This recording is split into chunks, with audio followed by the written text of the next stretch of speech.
Plus, of course, there are these fears about retirement. And if Democrats risk losing their House majority in the midterms, if they don't make some sort of deal on infrastructure, let's ask former Bush 43 Deputy Chief of Staff Karl Rove about it. Karl, great to see you. I'm going to step back for a moment and say, when President Biden was on the campaign trail, he made this huge fuss about how he was going to be a unifier. He was going to bring the whole country together. Not only have we not necessarily seen that, we can't even see him unify his own party right now when it comes to this spending bill. Yeah, that's absolutely right. Look, there is an issue of competence. If a party can't get its act together, if it controls the House, the Senate, and the White House, and it doesn't get things done, it does call into question their competence. But I think there's a bigger issue here. You mentioned the campaign, Jackie. During the course of the campaign, did we see lots of events by Joe Biden traipsing around the country saying, if you elect me, I'm going to spend actually $5 trillion on a gigantic expansion of the welfare state with a whole series? We did not.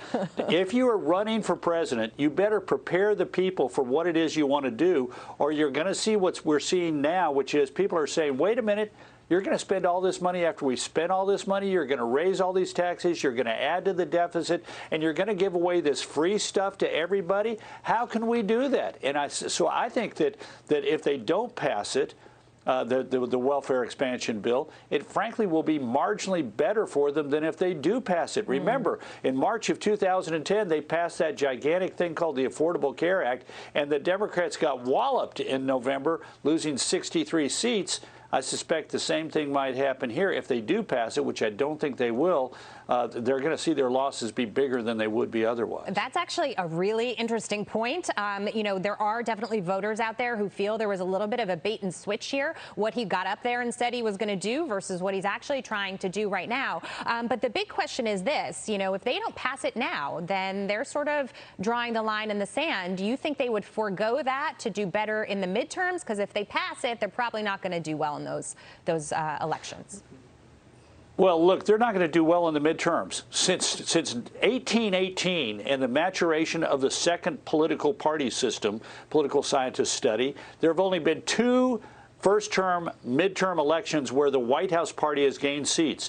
1934 under FDR and 2002 under George W. Bush. I happened to be in the White House there. I knew the unusual circumstances and the gutsy political calls that the president had to make that happen. We're not going to have that happen in 2022. We're going to see more like 2010 or 1994 or 1982, like those presidents suffered losses for their parties in the House and the Senate. And we're going to see it again next year. There's no ifs, ands, or buts. The only question is, how big are the Democratic losses going to be? The average in the modern era in a first-term, midterm has been 26 seats. I suspect the Democrats are going to lose over 20. But how many they're going to lose is going to be determined by the quality of the candidates and the quality of the campaigns.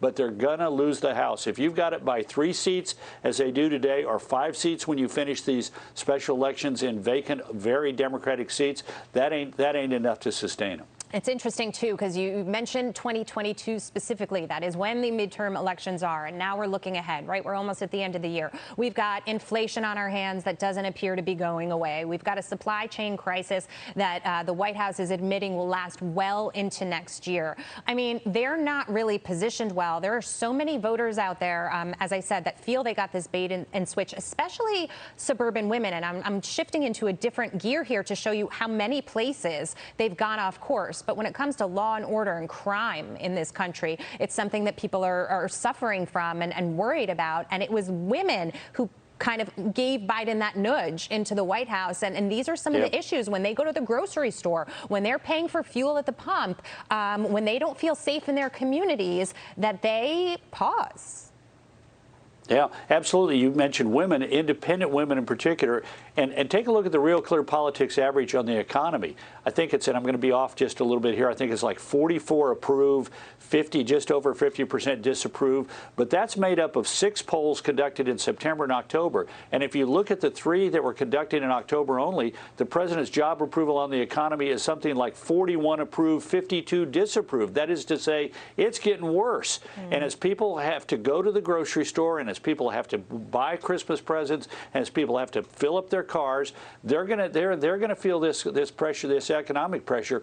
Nearly 2 out of every 3 Americans think the economy is going in the wrong direction. The country's going in the wrong direction. That does not bode well for the party in power, particularly if the losses that you're showing in your standing are disproportionately among the independent voters and independent women in particular. Yeah, I was particularly shocked yesterday to move into a different direction because Jen Psaki was at the podium and Peter Doocy asked her about the Bidens going on a date night over the weekend to an Italian restaurant in Georgetown and how they were traipsing through the restaurant, Karl, and they weren't wearing masks, and there is a mask mandate there. And so, you know, Jen Psaki essentially lied and said, oh, well, they just didn't have time to put their mask on. Listen, all of this messaging, whatever the issue might be, I don't feel like this administration is being straight with people. And I think people are starting to come to the table and wake up and realize that. Jackie, I'm so disappointed that you're so cynical that you don't believe the president when he says the welfare expansion bill is going to cost zero. I'm so disappointed that you don't believe that the truth in that. I don't believe that. I'm so sad that you don't believe that the president of the United States didn't have time when he was sitting in his car in his limousine to put on his mask or to walk in while he was walking. You know, it's just so sad that you can't believe these excuses they're giving out. It's like you probably don't think that the retreat from Afghanistan was pitch perfect and brilliantly executed, as they also claimed. I mean, you know, yeah, exactly right. They think we're dumb. You're absolutely right. They're being cynical about it and think they can get away with it. They sure are. Karl Rove, thank you so much for your time, sir. Always a pleasure to be with you. You bet, and thanks for your interest in copper prices. I'm astonished that you're that interested in, but you clearly know your stuff when it comes to metals. I'm a total commodities geek, self-professed. There we go. Great to see you.